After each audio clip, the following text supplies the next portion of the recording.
নমস্কার, আমি অরিজিৎ আর আপনাদেরকে স্বাগত আমার চ্যানেলে। আগের ভিডিওটিতে আমরা স্টক মার্কেটে কিছু ইনফরমেশন নিয়ে আলোচনা করেছিলাম, যেখানে আপনারা জানতে পেরেছিলেন স্টক মার্কেট কি, স্টক মার্কেট কীভাবে কাজ করে এবং স্টক মার্কেটের মধ্যে কিছু কি প্যারামিটার্স আছে যাদের রোল কি। আজকে এই ভিডিওটিতে জানবো কিভাবে ফান্ডামেন্টাল অ্যানালাইজ করে একটি ভালো স্টক নির্বাচন করা যায়। আপনারা যদি আগের ভিডিওটি না দেখে থাকেন, আই বাটনে একটা লিঙ্ক দেওয়া আছে, ওই লিঙ্কে গিয়ে আপনারা আগের ভিডিওটি দেখতে পারেন। তাতে আপনাদের স্টক মার্কেটের বেসিক ধারণাটা ক্লিয়ার হয়ে যাবে। স্টক মার্কেটে দু ধরনের ইনভেস্টার হয়, একটা শর্ট টার্মের জন্য ইনভেস্ট করে আর একটা লং টার্মের জন্য ইনভেস্ট করে।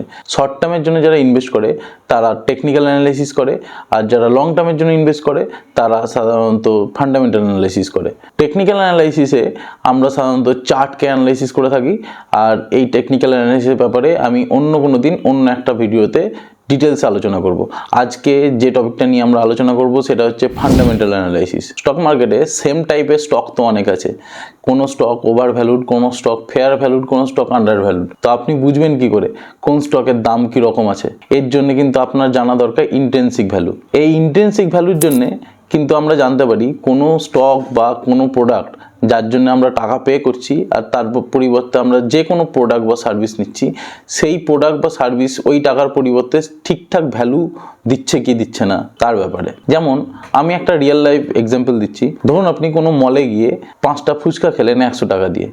এরপর তারপরের দিনই আপনি আপনার বাড়ির পাশে একটা রাস্তার ধারে কোনো ফুচকা স্টল থেকে আপনি 5টা ফুচকা খেলেন, সেটার দাম 20 টাকা। এবার খেয়ে দেখলেন যে আগে যে মলে ফুচকা খেয়েছিলেন তার থেকে কিন্তু এই রাস্তার ধারে যে ফুচকা বানিয়েছিল তার ফুচকাটা অনেক ভালো খেতে। তখন কিন্তু আপনি বুঝতে পারবেন যে রাস্তার ধারে যে ফুচকাটা আপনি 20 টাকা দিয়ে খেলেন, সেই ফুচকার ভ্যালুটা কিন্তু আগের দিন মলে খাওয়া ফুচকার থেকে অনেকটা বেশি। তাই স্টক মার্কেটও ঠিক এরকমভাবেই কাজ করে। আপনাকে ঠিক স্টক নির্বাচন করার জন্য আপনার কিন্তু স্টকের ইন্ট্রিনসিক ভ্যালু জানা দরকার। এরকম অনেক স্টক বাজারে আছে যে স্টকগুলো অনেকটা একই রকম, কিন্তু কোনোটার দাম 100 টাকা আবার কোনোটার দাম 150 টাকা। তো আপনি বুঝবেন কি করে যে কোন স্টকটা ভালো আর কোন স্টকটা কম দামে পাচ্ছি? তো তার জন্যই ফান্ডামেন্টাল অ্যানালাইসিসটা করতে হয়। এই ফান্ডামেন্টাল অ্যানালাইসিস করার 4টে প্রসেস আছে। প্রথম হলো ইন্ডাস্ট্রি বা সেক্টর, সেকেন্ড বিজনেস, তারপরে ফান্ডামেন্টালস, তারপরে ভ্যালুয়েশন চেক। তো প্রথমেই আমরা অ্যানালাইসিস করব সেক্টর। যে স্টকে আপনি ইনভেস্ট করতে চাইছেন সেই স্টকটা কোন সেক্টরে বিলং করে বা কোন ইন্ডাস্ট্রিতে বিলং করে সেটা জানা আপনার খুব দরকার। আর সেটা যদি আপনি একটু গুগল রিসার্চ করেন তাহলেই কিন্তু জানতে পারবেন আপনার ওই নির্বাচিত স্টকটি কোন সেক্টরে বিলং করে। যেরকম ধরুন আপনি টিসিএস এর স্টক কিনতে চাইছেন, তাহলে গুগলে টিসিএস দিয়ে যদি সার্চ করেন তাহলে কিন্তু জানতে পারবেন এটি আইটি সেক্টরে বিলং করে। সেরকমই আমাদের ইন্ডিয়ান মার্কেটে কিন্তু অনেক সেক্টর আছে এরকম, যেরকম banking sector, FMCG sector, Pharma sector, etc. এরপর সেক্টরটা নির্বাচন করলেন। এবার সেক্টর নির্বাচন করার পর আপনাকে জানতে হবে যে এই সেক্টরে কম্পিটিশন কীরকম। মনে রাখবেন যে সেক্টরে যত বেশি কম্পিটিশন সেই সেক্টরে কিন্তু স্টক চুজ করা তত বেশি কঠিন। কেননা কোনো সেক্টর এত বেশি কম্পিটিশন থাকে, সেই সেক্টরে দেখা গেল যে 1000খানা স্টক আছে আর ওই 1000-এর মধ্যে 2 থেকে 3টে স্টক আপনি চুজ করতে পারবেন। ঠিক সেরকমই যেখানে কম্পিটিশন কম থাকবে সেখানে দেখা গেল 100টা স্টক আছে কিন্তু তার মধ্যে 2 থেকে 3খানা স্টক আপনাকে চুজ করতে হবে। তাই যেখানে কম্পিটিশন কম সেখানে কিন্তু ভালো স্টক চুজ করার প্রবাবিলিটি বেশি। এরপর আসবো সেক্টরের অপরচুনিটি, মানে কোন সেক্টরে কীরকম অপরচুনিটি আছে সেটা দেখব। এই অপরচুনিটিতে আমরা সেক্টরকে সাধারণত 5 ভাগে ভাগ করে থাকি। First stage pioneering stage, second growth stage, third mature stage, fourth decline stage, আর last revival stage. Pioneering stage হলো কোনো ইন্ডাস্ট্রি যদি সবে শুরু হয় বা আমরা দেখতে পাচ্ছি তার পোটেনশিয়াল জাস্ট আসছে, আপকামিং জেনারেশনে এর পোটেনশিয়াল অনেকটা বাড়বে, সেই রকম সেক্টরকে বলা হয় পায়োনিয়ারিং স্টেজ। যেমন আজকের দিনে যদি আপনি এআই ইন্ডাস্ট্রিকে দেখেন তাহলে এআই আজকে পায়োনিয়ারিং স্টেজের মধ্যে আছে। এই পায়োনিয়ারিং স্টেজের পরেই আসে গ্রোথ স্টেজ। এই গ্রোথ স্টেজে কোনো একটা ইন্ডাস্ট্রি তো শুরু তো হয়ে গেছে, হ্যাঁ, তার প্রভাব এখনকার জেনারেশনে পড়ছে খুব ভালোভাবে, কিন্তু এরপরেও কিন্তু তার প্রচুর পরিমাণে পোটেনশিয়াল আছে। সেই সব স্টেজকে আমরা গ্রোথ স্টেজ বলি। সেই সব এই পায়োনিয়ারিং আর গ্রোথ স্টেজে যদি আপনি ক্যাপিটাল ইনভেস্ট করতে পারেন তাহলে কিন্তু আপনার ক্যাপিটাল গ্রোথ হওয়ার প্রচুর পোটেনশিয়াল থাকে। এই গ্রোথ স্টেজের পর আসে ম্যাচিওর স্টেজ।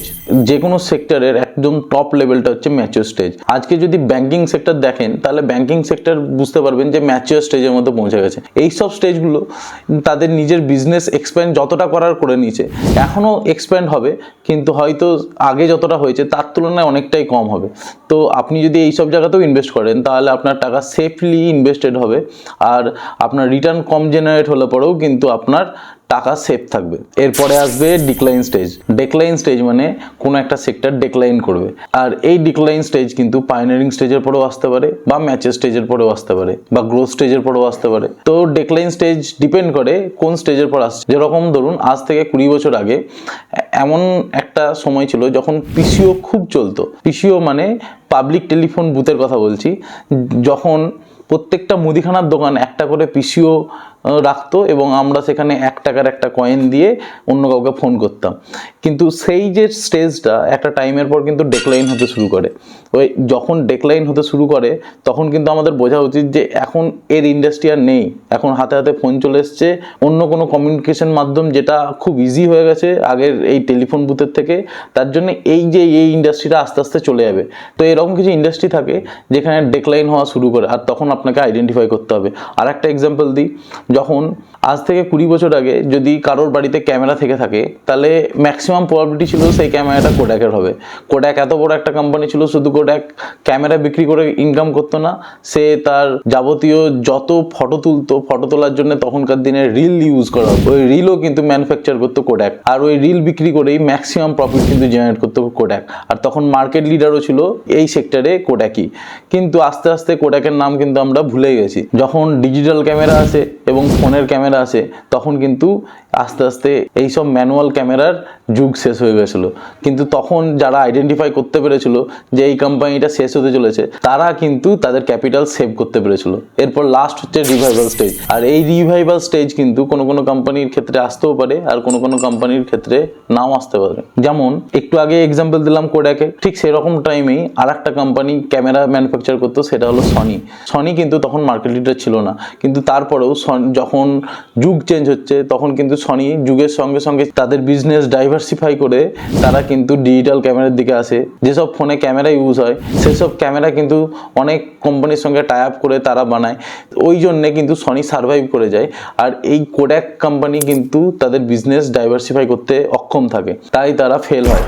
তাই আপনি যে স্টকে ইনভেস্ট করছেন সেই স্টকে যদি বুঝতে পারেন যে এই স্টকটা কোন স্টেজে বিলং করছে, তাহলে কিন্তু আপনার জন্য সেই স্টকে ইনভেস্ট করা অনেকটা ইজি হবে আর অনেকটা সেফ হবে।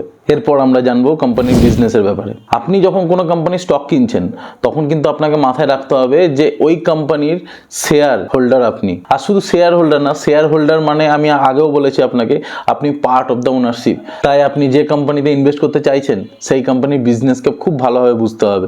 যেরকম আপনি কোনো আপনার বন্ধুর বিজনেসে যদি টাকা ইনভেস্ট করতে চান তাহলে আপনি নিশ্চয়ই আপনার বন্ধুর বিজনেস না বুঝে শুনে টাকা ইনভেস্ট করে দেবেন না। সেরকমই কোনো কোম্পানির স্টক যদি কিনতে চান তাহলে কিন্তু সেই কোম্পানির বিজনেস না বুঝে যদি আপনি ইনভেস্ট করেন তাহলে কিন্তু টাকা ডুবে যাওয়ার চান্স প্রচুর বেশি। তাহলে কিন্তু বলা যায় কোম্পানি বিজনেসে আপনি তুক্কা দিয়ে টাকা ইনভেস্ট করছেন। আর মনে রাখবেন, তুক্কা দিয়ে কিন্তু আপনার ক্যাপিটাল গেনও হতে পারে আবার লসও হতে পারে। কোম্পানির বিজনেস বোঝার জন্য একটা থাম্ব রুল আছে, সেটা হচ্ছে সোয়াট অ্যানালাইসিস। সোয়াট মানে S for strength, W for weakness, O for opportunities, T for threats। কোনো কোম্পানিকে যদি ভালোভাবে বুঝতে চান তাহলে সেই কোম্পানি কি কি স্ট্রেংথ আছে না আছে সেগুলো কিন্তু আপনাকে খুব ভালোভাবে জানতে হবে।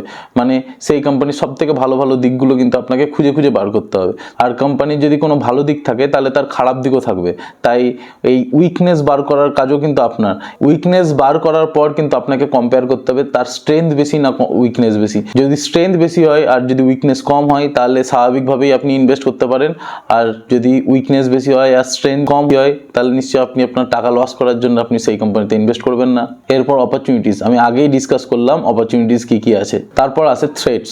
থ্রেট মানে আশঙ্কা, কোনো কোম্পানির কীরকম বিপদ বা আশঙ্কা। মানে কোনো কোম্পানি ভালো তো রান করছে কিন্তু কিছু কিছু আশঙ্কা থাকতে পারে। যেরকম এমন কিছু কোম্পানি থাকতে পারে যে কোম্পানির মাত্র কিছু গোনাগুনতি কিছু ক্লায়েন্ট আছে, যেসব ক্লায়েন্টগুলোই তার বিজনেসটাকে খুব বড়োভাবে চালায়। এটা থেকে আপনি বলতেই পারেন ওই কোম্পানিটা, ওই গোনাগুনতি কিছু কোম্পানি আছে যারা ওই কোম্পানির রেগুলার কাস্টমার, এবং তাদের থেকে ওই কোম্পানি চলছে। এবার ভবিষ্যতে যদি সেরকম কোনো কোম্পানি আসে এবং তাদেরকে ওই সব কোম্পানি বা ওই ক্লায়েন্টদেরকে যদি ওই রকম টাইপেরই কেউ সার্ভিস বা প্রোডাক্ট দিয়ে থাকে, তাহলে কিন্তু এই কোম্পানির সেলসে এফেক্ট হতে পারে।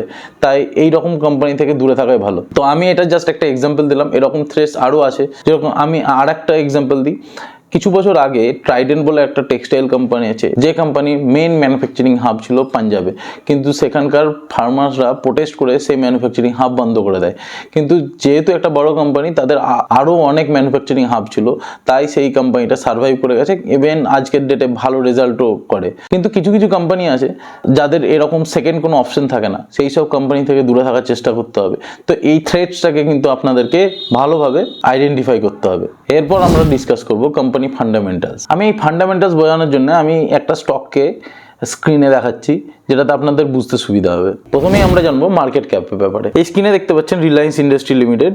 এই রিলায়েন্স ইন্ডাস্ট্রির মার্কেট ক্যাপ দেখতেই পাচ্ছেন 19,90,802 কোটি টাকা। মার্কেট ক্যাপ জিনিসটা কি আগে সেটা বুঝি। মার্কেট ক্যাপ হলো ওই কোম্পানির নেটওয়ার্থ, মানে আপনি যদি রিলায়েন্সকে কখনো কিনতে চান তাহলে কিন্তু আপনাকে 19,90,802 কোটি টাকা দিতে হবে, তাহলে রিলায়েন্স কোম্পানি কিনতে পারবেন। এই মার্কেট ক্যাপকে বেস করে আমরা কিন্তু কোম্পানিকে তিন ভাগে ভাগ করে থাকি: small cap company, mid cap company এবং লার্জ ক্যাপ কোম্পানি। সাধারণত যেসব কোম্পানির মার্কেট ক্যাপ 5,000 কোটি টাকা বা তার নিচে হয় তাদেরকে স্মল ক্যাপ বলা হয়। 5,000 কোটি থেকে 20,000 কোটি টাকার মধ্যে যেসব কোম্পানি থাকে সেই সব কোম্পানিকে মিড ক্যাপ বলা হয়। আর যাদের মার্কেট ক্যাপ 20,000 কোটি টাকারও বেশি থাকে তাদেরকে লার্জ ক্যাপ কোম্পানি বলা হয়। যেরকম রিলায়েন্স ইন্ডাস্ট্রির এক্সাম্পল দেখালাম আপনাকে, সেটা large cap company. Small cap কোম্পানিতে কিন্তু আপনি যদি ইনভেস্ট করেন তাহলে আপনার টাকা গ্রো হওয়ার চান্স খুব বেশি, কিন্তু সেখানে রিস্কও অনেক বেশি। আবার লার্জ ক্যাপ কোম্পানিতে যদি আপনি টাকা ইনভেস্ট করেন তাহলে কিন্তু আপনার টাকা সেফলি ইনভেস্টেড থাকবে, একটা ডিসেন্ট রিটার্ন হয়তো আপনাকে দিয়ে দেবে, কিন্তু আপনার যে ক্যাপিটাল সেটা যাওয়ার চান্স কিন্তু অনেক কম থাকবে। তাই আপনি আপনার ক্যাপিটালের উপর কীরকম রিস্ক নেবেন সেটা কিন্তু আপনার উপর ডিপেন্ড করছে। তবে আপনি যদি স্মল ক্যাপে ইনভেস্ট করেন তাহলে কিন্তু আপনাকে এক বা দুটো কোম্পানিতে ইনভেস্ট করলে হবে না, মিনিমাম 10টা কোম্পানিতে ইনভেস্ট করতে হবে। এরকম হলেও হতে পারে দুটো কোম্পানি আপনাকে এতটা বেশি রিটার্ন দিয়েছে, বাকি 8টা কোম্পানির লস হয়তো আপনাকে রিকভার করে দিয়েছে। আমি একটা খুব গুরুত্বপূর্ণ কথা বলছি, লোভে পড়ে কিন্তু কেউ স্মল ক্যাপ কোম্পানিতে ইনভেস্টমেন্ট করবেন না। কেননা স্মল ক্যাপ কোম্পানিতে যদি আপনি ইনভেস্টমেন্ট করেন সেখানে কিন্তু আপনার রিস্কটাও অনেকটাই বেশি। আর এমনিতেও যদি আপনি লার্জ ক্যাপ বা মিড ক্যাপে ইনভেস্টমেন্ট করেন তাহলে একটা ব্যাংকের থেকে বেশি বা এফডির থেকে বেশি তো রিটার্ন দিয়েই দেয়, যদি আপনি ঠিকঠাকভাবে ইনভেস্টমেন্ট করতে পারেন। মানে আপনার টাকা লস হওয়ার চান্সেস অনেক কম হয়। আমি আগেই বলেছি, কিছু গভর্নমেন্ট ডিসিশন বা কোনো পলিটিক্যাল নিউজ বা লোকাল নিউজ এবং গ্লোবাল নিউজের ওপর কিন্তু স্টক প্রাইসের দাম ওঠানামা করে। আর স্মল ক্যাপ কোম্পানি কিন্তু প্রচুর পরিমাণে ভোলাটাইল, তাই এইসব নিউজের বেসিসে কিন্তু এরা প্রচণ্ড পরিমাণে আপ ডাউন করে। যেরকম একটা লার্জ ক্যাপ কোম্পানি যদি খুব ভালো নিউজ হয় তাহলে হয়তো আপনাকে 1% যদি রিটার্ন একদিনে দিয়ে দেয় সেটা খুব ভালো, কিন্তু সেক্ষেত্রেই হয়তো ওই স্মল ক্যাপ কোম্পানি একদিনে হয়তো 5%, 7%, 8%, 10% রিটার্ন দিয়ে দেয়। কিন্তু যদি কোনো খারাপ নিউজও আসে সেই ক্ষেত্রেও কিন্তু 5%, 10% নিচে পড়ে। আর সেখানে যদি লার্জ ক্যাপ থাকে তাহলে তুলনামূলক কিন্তু অনেকটা কম দাম কমে। তাই আপনার টাকাকে কিন্তু লোভে পড়ে রিস্কি জায়গায় ইনভেস্টমেন্ট করবেন না। এরপরে আসবো আরওই। আরওই হলো রিটার্ন অফ ইকুইটি, মানে কোম্পানি একটা ইকুইটি থেকে কত টাকা রিটার্ন জেনারেট করতে পারছে সেটাই হলো আরওই। নেট ইনকামকে টোটাল শেয়ার হোল্ডারের ইকুইটি দিয়ে যদি ভাগ করা হয় তাহলে আমরা আরওই পাই।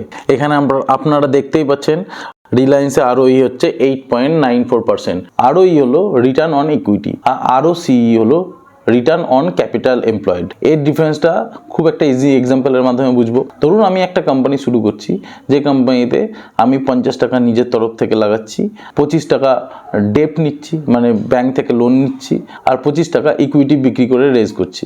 ইকুইটি মানে আমার কোম্পানির শেয়ার বিক্রি করে রেজ করছি। তাহলে টোটাল ইনভেস্টমেন্ট হলো 100 টাকা। এবার টোটাল ইনভেস্টমেন্টের ওপর যে প্রফিটটা আমি জেনারেট করছি সেটা হচ্ছে আরওসিই। 25 টাকা ইকুইটি বিক্রি করে রেজ করেছিলাম, সেই 25 টাকার ওপরে যে রিটার্নটা আমি জেনারেট করছি সেটা হচ্ছে আরওই, মানে রিটার্ন অন ইকুইটি। ইকুইটির ওপর যে রিটার্নটা আমরা জেনারেট করছি সেটা রিটার্ন অন ইকুইটি। তাই যে কোম্পানি আরওই এবং আরওসিই যত বেশি হবে তত কোম্পানির জন্য ভালো। এরপর আসবো ডেট টু ইকুইটি। কোম্পানির টোটাল ডেটকে যদি আমরা কোম্পানির টোটাল নাম্বার অফ শেয়ার দিয়ে যদি ভাগ করে দিই তাহলে যেটা পাই সেটা হলো ডেট টু ইকুইটি। এই ডেট টু ইকুইটি যত বেশি হয় তত কোম্পানির দেনা আছে ব্যাংকের কাছেই হোক বা অন্য কোনো প্রমোটারের কাছ থেকেই হোক সেটা দেনা থাকে। এবার লোন নিয়ে কোনো বিজনেস করা খারাপ তো কিছু না, কিন্তু বেশি লোন নিলে পরেও প্রবলেম হয়, তাকে ইয়ার অন ইয়ার বেসিসে বেশি ইন্টারেস্টও পে করতে হয়। তাই দেখতে হবে ডেট টু ইকুইটির বদলে তারা কীরকম রিটার্ন জেনারেট করছে। যদি রিটার্ন ঠিকঠাক জেনারেট করে এবং প্রত্যেক বছর বছর তাদের ডেপ্ট কমে, তাহলে সেই ক্ষেত্রে সেই কোম্পানি ঠিক আছে। কিন্তু যদি ডেপ্ট একগাদা প্রত্যেক বছর বছর বাড়ে, তাহলে কিন্তু সেটা কোম্পানির কাছে একটা থ্রেট হতে পারে। আর ডেট টু ইকুইটি আমার মতে একের থেকে যদি বেশি থাকে, তাহলে সেই ক্ষেত্রে কোম্পানির ডেপ্ট বেশি, আর একের থেকে যদি কম থাকে তাহলে ডেপ্ট ঠিকঠাকই বলা চলে। এরপর আমরা দেখব পিএনএল। পিএনএল মানে profit and loss. Profit and loss দেখার জন্য আমরা কি কি জানবো সেটা আমি আগে বলে দিই। Annual result, quarter result, cash flow, promoter holdings, institutional investors যেমন এফআইআই, ডিআইআই। এফআইআই হলো ফরেন ইনস্টিটিউশনাল ইনভেস্টর আর ডিআইআই হলো ডোমেস্টিক ইনস্টিটিউশনাল ইনভেস্টর। তাহলে পিএনএল দেখার জন্য স্ক্রিনে চলে আসি। পিএনএল চেক করার জন্য আমি একটা কোম্পানির পিএনএল আপনাদেরকে অন স্ক্রিন চেক করে দেখাবো কীভাবে চেক করে।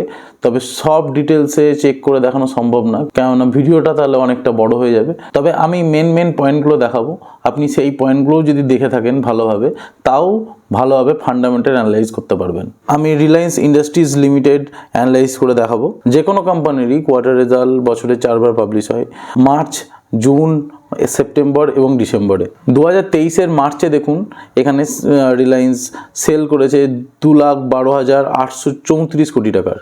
তারপরে জুন মাসে 2023 সালে দেখুন 2,07,559 কোটি টাকার। আর সেপ্টেম্বর মাসে 2,31,886 কোটি টাকার। আমি এই পিএনএলটা দেখাচ্ছি আপনাদেরকে screener.in বলে একটা ওয়েবসাইট আছে, সেই ওয়েবসাইট থেকে। সেলসের প্লাস চিহ্নে আপনি যদি প্রেস করেন তাহলে দেখতে পাবেন year on year sales growth. এখানে মার্চের 2023-এ দেখুন আগের বছর 2000 মার্চের থেকে 2.63% বেড়েছে। আর জুনে দেখতে পাচ্ছেন আগের বছর জুনের থেকে এইবার জুনে 5.16% সেলস কমেছে। আর সেপ্টেম্বরে 1.08% আগের বছরের থেকে বেড়েছে। এটা year on year sales growth. এরপর দেখবো এক্সপেন্স দেখতে পাচ্ছেন যে মার্চে 1,74,478 কোটি টাকার এক্সপেন্স হয়েছে। জুনে 1,69,466 কোটি টাকার এক্সপেন্স হয়েছে। আগের কোয়ার্টারের থেকে এই কোয়ার্টারে একটু কম, এবং আগের 2 কোয়ার্টারের থেকে এই কোয়ার্টারে একটু বেশি। সেপ্টেম্বরে 1,90,908 কোটি টাকার এক্সপেন্স হয়েছে। এরপর আসছে অপারেটিং প্রফিট। অপারেটিং প্রফিট হচ্ছে সেলস থেকে এক্সপেন্স বাদ দিয়ে যেটা থাকে সেটা হচ্ছে অপারেটিং প্রফিট। এখানে দেখতে পাচ্ছেন মার্চে অপারেটিং প্রফিট হয়েছে 38,356 কোটি টাকার, তারপরে একটু কমেছে 38,093 কোটি টাকার, তারপরে 40,968 কোটি টাকার। এই ইন্টারেস্ট, ডেপ্রিসিয়েশন, আদার ইনকাম এগুলো আমি এখন ডিটেলসে আলোচনা করছি না, তবে যেগুলো লাগবে মেন জিনিসগুলো সেগুলো নিয়ে আমি আলোচনা করছি। এরপর দেখতে পাচ্ছেন profit before tax. Profit before tax মানে যখন যত টাকা প্রফিট করেছে ট্যাক্স দেওয়ার আগে পর্যন্ত এক্সপেন্স, ডেপ্রিসিয়েশন এগুলো সব বাদ দিয়ে যত টাকা প্রফিট হয়েছে সেটা হচ্ছে প্রফিট বিফোর ট্যাক্স। 24,081 কোটি টাকা দেখুন প্রফিট হয়েছে মার্চে।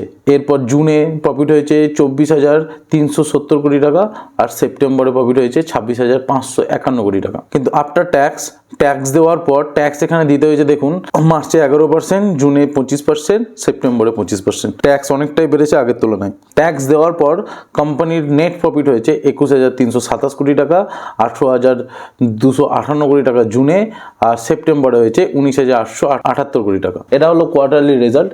এই কোয়ার্টারলি রেজাল্ট প্রত্যেক 3 মাস অন্তর বের হয়, এবং প্রত্যেক 3 মাসে আপনি এই যাবতীয় যা ডিটেলস আমি দেখালাম সেগুলো কিন্তু পেয়ে যাবেন। আর সেখান থেকে আপনি একটা ধারণা পেয়ে যাবেন কোম্পানি লস করছে না প্রফিট করছে। এরপর দেখবো কোম্পানির ক্যাশ ফ্লো। ক্যাশ ফ্লো মানে আপনি বুঝতেই পাচ্ছেন, মানে ক্যাশ ফ্লো হচ্ছে কতটা পরিমাণ একটা কোম্পানির ঘরে ক্যাশ আসছে বা কোম্পানি ঘর থেকে বাইরে ক্যাশ বের হচ্ছে, তার যে হিসেবটা সেটাই হচ্ছে ক্যাশ ফ্লো। আর ক্যাশ ফ্লো এটা ইয়ার অন ইয়ার বেসিসে আছে। প্রত্যেক মার্চে আমি দেখাচ্ছি আপনাদেরকে ক্যাশ ফ্লো কতটা ঘরে এসছে আর কতটা বাইরে গেছে। কোম্পানি ঘর থেকে বাইরে কোথাও ইনভেস্ট হয় বা কোথাও বাইরে এক্সপেন্স হয়, সেই ক্ষেত্রে কিন্তু নেগেটিভে দেখাবে, আর যদি নর্মাল থাকে তাহলে সেটা পজিটিভ থাকবে। তো এখানে দেখতেই পাচ্ছেন ক্যাশ ফ্রম অপারেটিং অ্যাক্টিভিটি, মানে অপারেটিং অ্যাক্টিভিটি থেকে কীরকমভাবে ক্যাশ ফ্লো হয়েছে। এখানে মার্চের 21-এ 26,958 কোটি টাকা ক্যাশ এসছে। মার্চের 22-এ 1,10,654 কোটি টাকা ক্যাশ এসছে। আর মার্চের 2023-এ 1,15,032 কোটি টাকা ক্যাশ এসেছে। আর এখানটায় প্লাস সাইনে যদি আপনি ক্লিক করেন তাহলে বুঝতে পারবেন এই যে এই টাকাগুলো যেটা আমি বললাম ক্যাশ ফ্রম অপারেটিং অ্যাক্টিভিটি, এগুলো কিভাবে এসেছে। এখানে দেখতেই পাচ্ছেন রিসিভেবলস, মানে কোন কোন জায়গা থেকে টাকা পে হয়েছে বা এসেছে, যেগুলো মাইনাস সেখান থেকে রিসিভ হয়নি দিতে হয়েছে, আর যেগুলো পজিটিভ সেগুলোতে এসেছে। আর এই ইনভেন্টরি থেকে এই টাকাগুলো এতে হয়েছে। দেখতে পাচ্ছেন মার্চের 21-এ 7,769 কোটি টাকা গেছে, মার্চের 2022-এ 24,983 কোটি টাকা, আর মার্চের 2023-এ 32,228 কোটি টাকা। প্রত্যেকটাই নেগেটিভ আছে, মানে এখান থেকে টাকা গেছে। পেয়েবলস মানে কোথায় কোথায় টাকা দিতে হয়েছে, এখানে কোথায় কোথায় পে করেছে। তো এখানে আরও ডিটেলসে আপনি দেখতে পাবেন ক্যাশ ফ্লো কোথায় কোথায় হয়েছে। আর এইটা হচ্ছে ওয়ার্কিং ক্যাপিটাল চেঞ্জেস, মানে কোম্পানি ট্যাক্স দিচ্ছে কোথায়, কোম্পানি কোথায় কোথায় ইনভেস্ট করেছে, ইনভেস্টের জন্য তার কীরকম টাকা গেছে। যেরকম এখানে দেখতেই পাচ্ছেন ক্যাশ ফ্রম ইনভেস্টিং অ্যাক্টিভিটি, মানে কোম্পানি কোথায় কোথায় ইনভেস্ট করেছে, মানে এই টাকাগুলো ইনভেস্টিং পারপোজে আপনাদের কোম্পানি ঘর থেকে বাইরের কোনো কোম্পানি হোক বা বাইরের কোনো ইনভেস্টিং কোনো কোম্পানি হোক যেখানে ইনভেস্ট করা হয়েছে। আর এখানটায় প্লাস সাইনে যদি ক্লিক করেন তাহলে আরও ডিটেলসে দেখতে পাবেন কোথায় ফিক্সড অ্যাসেট সোল্ড হয়েছে, কোথায় ফিক্সড অ্যাসেট পারচেস হয়েছে, ইনভেস্টমেন্ট কোথায় পারচেস হয়েছে, ইনভেস্টমেন্ট সোল্ড কোথায় হয়েছে, ইনভেস্টমেন্ট কত টাকার ইন্টারেস্ট রিসিভ হয়েছে, কত টাকার ডিভিডেন্ড রিসিভ হয়েছে, কত টাকার ইনভেস্টিং আইটেম কেনা হয়েছে, ইত্যাদি ইত্যাদি। এখানে ক্যাশ ফ্রম ফাইন্যান্সিং অ্যাক্টিভিটিতে যদি আপনি ক্লিক করেন তাহলে দেখতে পাবেন শেয়ার থেকে কত টাকা এসেছে বা গিয়েছে, কত টাকা কোম্পানি ধার করেছে, কত টাকা কোম্পানি ধার রিপেমেন্ট করেছে, কত টাকা ফাইন্যান্স কোম্পানিতে পেড করেছে, ডিভিডেন্ড কত টাকা কোম্পানি রিটেলারদেরকে পেড করেছে, ফাইন্যান্সিয়াল লাইবিলিটিস কত টাকার আছে, শেয়ার অ্যাপ্লিকেশন মানি কত টাকার আছে, এইসব। তো এটা হলো ক্যাশ ফ্লো, মানে আপনি কোম্পানির ব্যাপারে ডিটেলস জানতে পারবেন, যে কোম্পানি কোথাও ইনভেস্ট করলে জানতে পারবেন যে কত টাকা ইনভেস্ট করছে, কোম্পানি যদি কোনো ব্যাংক থেকে ধার নেয় সেটা জানতে পারবেন যে ধার নিয়েছে, কোম্পানি যদি ধার রিপেমেন্ট করে সেটা জানতে পারবেন, ইভেন কোম্পানির যাবতীয় যা খরচা হয়, ইভেন প্রফিট হলে পরেও কোম্পানির ঘরে যেখান থেকেই টাকা আসুক না কেন সেটা কিন্তু আপনি ক্যাশ ফ্লোতে দেখতে পাবেন। এরপর দেখব শেয়ার হোল্ডিং প্যাটার্ন। এখানে আমরা দেখতে পাচ্ছি যে প্রোমোটার্স, FII, DII, government and public. তো এই প্রোমোটার্স কারা? প্রোমোটার্স হচ্ছে কোম্পানিতে মেজরিটি হোল্ডিং যেসব লোকদের আছে বা যেসব কোম্পানির আছে তারা হচ্ছে প্রোমোটার্স। এবার একটা কোম্পানির প্রোমোটার্স যদি ভালো হয়, প্রোমোটার হোল্ডিং যেন কখনোই 30% কম না থাকে সেটা আপনাদেরকে দেখতে হবে। এখানে এরকম প্রোমোটার দেখতে পাচ্ছেন 2021-এ প্রোমোটার হোল্ডিং ছিল 50.58%, মার্চের 2022-এ 50.66%, 2023-এ 50.41%। দেখতেই পাচ্ছেন প্রোমোটার কিন্তু কমেছে 2023-এ, কিন্তু সেরকম ভাবেও কমেনি, 0.15% মাত্র কমেছে। 2023-এ দেখছেন যে প্রোমোটার আর একটু কমেছে 50.27। এই যে প্রোমোটার কমছে তার জন্য কিন্তু স্টক প্রাইসও কমেছে। আপনি যদি সেই রকম টাইমে যদি আপনি স্টক প্রাইস দেখেন তাহলে কিন্তু স্টক প্রাইসও পড়তে দেখবেন, কিন্তু ক্র্যাশ হওয়ার মতন কিন্তু প্রোমোটার কমেনি। এটাই যদি 50 থেকে 30% হয়ে যায় না, বা 50 থেকে 40%, একটা কোয়ার্টারের মধ্যে যদি 10% ডিফারেন্স চলে আসে তাহলে কিন্তু স্টক মোটামুটি 50% পড়ার চান্স থাকবে। এটা কোয়ার্টার অন কোয়ার্টার বেসিসে, এগুলো সবগুলোই কোয়ার্টার অন কোয়ার্টার বেসিসে আছে, আপনারা নিজেরা দেখে নেবেন একটুকু। আর আমি এখন ইয়ার অন ইয়ার বেসিসটা বলে দিচ্ছি। আর এই প্রোমোটারে যদি আপনি ক্লিক করেন তাহলে দেখতে পাবেন যে অনেক কোম্পানিও আছে, এখানে রিলায়েন্স কোম্পানিরও বেশ কিছু কোম্পানি আছে, আবার রিলায়েন্সের কিছু ফ্যামিলি মেম্বারও আছে। এখানে দেখতেই পাচ্ছেন মুকেশ আম্বানি, নীতা আম্বানি, ঈশা আম্বানি, আকাশ আম্বানি, এদের কত পার্সেন্ট কত শেয়ার আছে। তো এরকম করে আপনারা ইন্ডিভিজুয়ালও দেখতে পারেন যে কার কত পার্সেন্ট স্টেক আছে ওই কোম্পানির মধ্যে প্রোমোটার লিস্টে। এরপর আসবো এফআইআই মানে হচ্ছে ফরেন ইনস্টিটিউশনাল ইনভেস্টর, আর ডিআইআই হচ্ছে ডোমেস্টিক ইনস্টিটিউশনাল ইনভেস্টর। এফআইআই হচ্ছে ফরেনের কোনো বড় কোনো ইনস্টিটিউশনাল ইনভেস্টিং কোনো কোম্পানি এই কোম্পানিতে ইনভেস্ট করেছে। তো যত বেশি ফরেন ইনভেস্টর ইনভেস্ট করবে, ইভেন ডোমেস্টিক ইনভেস্টরও যত বেশি ইনভেস্ট করবে তত কোম্পানির জন্য ভালো, কেননা তারা আমাদের থেকে অনেক বেশি রিসার্চ করে টাকা ইনভেস্ট করে, আর তাদের সঙ্গে কোম্পানির কিছু ইন্টারনাল কথাবার্তা থাকে যেগুলো আমাদের কাছ পর্যন্ত পৌঁছায় না। তো যতটা দূরের ভিশন তারা দেখতে পাবে ততটা কিন্তু আমরা নর্মাল রিটেলাররা কিন্তু পারবো না। এখানে দেখতেই পাচ্ছেন 2021-এ কত পার্সেন্ট এফআইআই স্টেক ছিল, 2022-এ 24.23% আর 2023-এ 22.49%। এবার আপনি ওই সেম ভাবে এফআইআই যদি ক্লিক করেন তাহলে কিন্তু দেখতে পাবেন কোন কোম্পানিগুলো এই কোম্পানিতে ইনভেস্ট করেছে। যেরকম এখানে আছে দেখতে পাচ্ছেন euro Pacific growth fund, government of Singapore, এরা কিন্তু এই রিলায়েন্স কোম্পানিতে ইনভেস্ট করে রেখেছে আর খুব ভালো একটা স্টেক কিনে কিন্তু ইনভেস্ট করে রেখেছে। ঠিক সেরকমই ডিআইআইএস দেখুন 2021-এ 12.62% হোল্ডিং ছিল, তারপর 2022-এ 14.23%, 2023-এ 16.06%। গভর্নমেন্টের কত পার্সেন্ট স্টেক আছে তাও দেখতে পারবেন এখানে, যে 0.20% স্টেক ছিল 2021-এ, 2022-এ 0.17% আর 2023-এ 0.16%। গভর্নমেন্টের স্টেক একটু কমেছে, কিন্তু আবার যদি দেখেন যে সেপ্টেম্বরে তাহলে 0.17 মানে 0.1% বেড়েছে। তো সেটা খুব একটা বেশি ম্যাটার করে না, কেননা তো স্টেক হোল্ডিংটা বাড়া কমাটা খুব একটা বেশি হয়নি। আর পাবলিক মানে আমার আপনার মতন রিটেলার, তাদের স্টেক কত পার্সেন্ট, তাদের স্টেকটা দেখতে পাচ্ছেন এখানে 2021-এ 10.94%, 2022-এ 10.71%, 2023-এ 10.89%। এবার আমি একটা জিনিস বলে দিই যে পাবলিক স্টেকের থেকেও বেশি কিন্তু ম্যাটার করে এফআইআই স্টেক আর ডিআইআই স্টেক। তো এফআইআই স্টেক আর ডিআইআই স্টেক যাদের স্ট্রং যেসব কোম্পানি, সেই সব কোম্পানি কিন্তু পোটেন্সিয়াল অনেক বেশি থাকে আমাদের ক্যাপিটাল লং টার্ম বা শর্ট টার্মে গ্রো করার জন্য। এরপর আমরা লাস্ট স্টেজে পৌঁছে গেছি ফান্ডামেন্টাল অ্যানালাইসিসের, মানে আমরা স্টকের ভ্যালুয়েশন বার করা শিখবো এবার, কিভাবে একটা স্টকের ভ্যালুয়েশন বার করতে হয়। যে স্টকটা কিনবো সেই স্টকটা ওভার ভ্যালুড আছে না আন্ডার ভ্যালুড আছে না ফেয়ার ভ্যালুড আছে, সেটা বুঝতে আমাদেরকে এই স্টেপটা অনেক কাজে দেবে। প্রথমেই আমরা জানবো পিই রেশিও। পিই রেশিও কি? পিই রেশিও হলো price to earning ratio. PE ratio জানার আগে আমাদেরকে ইপিএস জানতে হবে। ইপিএস কি? ইপিএস হলো আর্নিং পার শেয়ার। আর্নিং পার শেয়ার নামটা শুনেই তো বুঝতে পারছেন যে একটা শেয়ারে কত টাকা আর্নিং করতে পারে, সেটাই হলো আর্নিং পার শেয়ার। পিই থেকে আমরা যেটা বুঝি যে 1 টাকা ইনকামের জন্য আপনি যে টাকাটা ইনভেস্ট করতে চাইছেন এখন, সেটাই হলো পিই।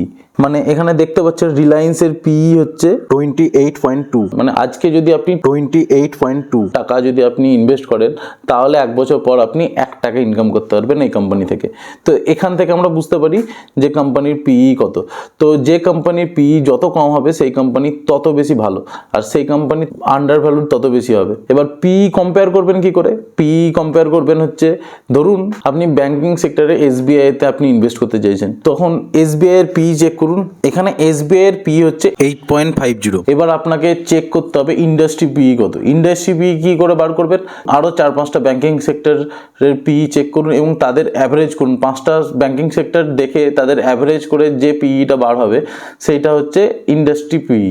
তো ওই ইন্ডাস্ট্রি পিইর সঙ্গে যে স্টকটা কিনতে যাবেন সেই স্টকের পিই ম্যাচ করিয়ে দেখুন। যদি সেই স্টকের পিই কম থাকে তাহলে ইন্ডাস্ট্রির তুলনায় কিন্তু সেই স্টকটা কম ভ্যালুয়েশনে রান করছে, তো আপনি সেই টাইমে কিন্তু ওই স্টকটাকে ইজিলি তুলতে পারবেন। আর যদি ইন্ডাস্ট্রি পিই থেকে স্টকের পিই বেশি হয় তাহলে ভাবতে হবে স্টকটা ওভার ভ্যালুড। আর ইন্ডাস্ট্রি পিই আর স্টক পিই যদি সেম হয় তাহলে ভাবতে হবে যে এটা ফেয়ার ভ্যালুড। এরপর জানবো পিবি রেশিও। পিবি রেশিও মানে price to book value. Price to book value জানার আগে আমাদেরকে বুক ভ্যালু কি সেটা জানতে হবে। বুক ভ্যালু হলো কোম্পানি যদি হঠাৎ বন্ধ হয়ে যায় তাহলে যে টাকাটা আপনাকে দেবে সেটাই হলো বুক ভ্যালু। মানে এখানে দেখতেই পাচ্ছেন স্ক্রিনে রিলায়েন্সের বুক ভ্যালু হচ্ছে 1110 টাকা। মানে আজকেই যদি রিলায়েন্স বন্ধ হয়ে যায় তাহলে আপনার কাছে যতগুলো শেয়ার থাকবে ততগুলো মাল্টিপ্লাই বাই 1110 টাকা। মানে আপনার কাছে যদি একটা শেয়ার থাকে তাহলে আপনি 1110 টাকা পাবেন। এটাই হলো book value. PB ratio calculate করা হয় স্টকের price divided by book value. এই পিবি রেশিও যদি কোনো কোম্পানির বেশি থাকে সেটাও কিন্তু কোম্পানির ফান্ডামেন্টালি স্ট্রং করে। এরপর বলবো ডিভিডেন্ড ইল্ড। ডিভিডেন্ড ইল্ডটা হচ্ছে কোম্পানি কত পার্সেন্ট ডিভিডেন্ড দেয়। এখানে যেরকম রিলায়েন্সের ডিভিডেন্ড ইল্ড হচ্ছে 0.31%, মানে কোম্পানি ডিভিডেন্ড দেয় 100 টাকায় 33 পয়সা। ডিভিডেন্ড হলো কোনো কোম্পানি যখন প্রফিট করে সেই প্রফিট থেকে কোম্পানি আমাদের মতো রিটেলারদেরকে তাদের প্রফিট শেয়ার করে দেয়। ওই প্রফিট শেয়ারটাকেই বলা হয় ডিভিডেন্ড। আর এই ডিভিডেন্ডটা যদি কোনো কোম্পানি বেশি দেয় বা কোনো কোম্পানি যদি কমও দেয় তাতেও কোনো আসে যায় না, কেননা কোনো কোম্পানি যদি আপনাকে ডিভিডেন্ড না দেয় তাহলে আপনার ওই প্রফিটের ভাগ কিন্তু ওই কোম্পানিতেই ইনভেস্ট হয় এবং ওই কোম্পানির গ্রোয়ের জন্য সেটা খুব ভালো। আমার পার্সোনাল মতে যদি কোম্পানি ডিভিডেন্ড না দিয়ে সেই টাকা যদি তারা তাদের নিজের গ্রোয়ের জন্য ইনভেস্ট করে তাহলে বেশি রিটার্ন পাওয়ার চান্স থাকে।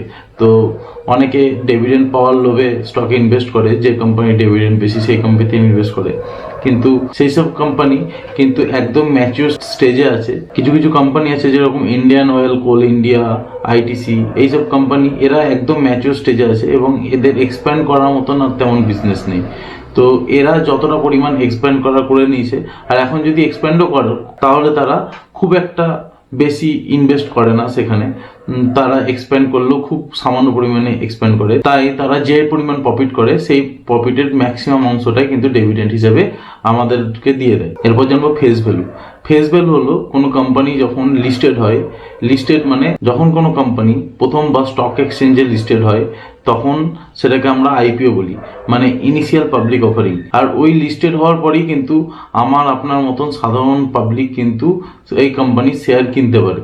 তো যখন কোম্পানি লিস্টেড হয় তখনই কিন্তু তাদের ফেস ভ্যালু ঠিক করে লিস্ট করে। তো কোম্পানি লিস্ট হওয়ার পরে কোম্পানির ফেস ভ্যালু কখনোই চেঞ্জ হয় না যদি না তারা স্টক স্প্লিট অথবা স্টক বোনাস দেয়। আজকের জন্য এতটাই। আমি জানি ভিডিওটি একটু লম্বা হয়ে গেছে, আশা করছি আমার ভিডিও আপনাদের ভালো লেগেছে। আর যদি ভালো লেগে থাকে তাহলে লাইক করতে ভুলবেন না। আপনার একটা লাইক কিন্তু আমাকে আপনাদের জন্য ভিডিও বানাতে মোটিভেট করবে, তাই লাইক করতে প্লিজ ভুলবেন না। এই ভিডিওটি থেকে আশা করছি আপনারা ফান্ডামেন্টাল অ্যানালাইসিস ভালোভাবে ক্লিয়ার করতে পেরেছেন। আবার দেখা হচ্ছে নেক্সট ভিডিওতে।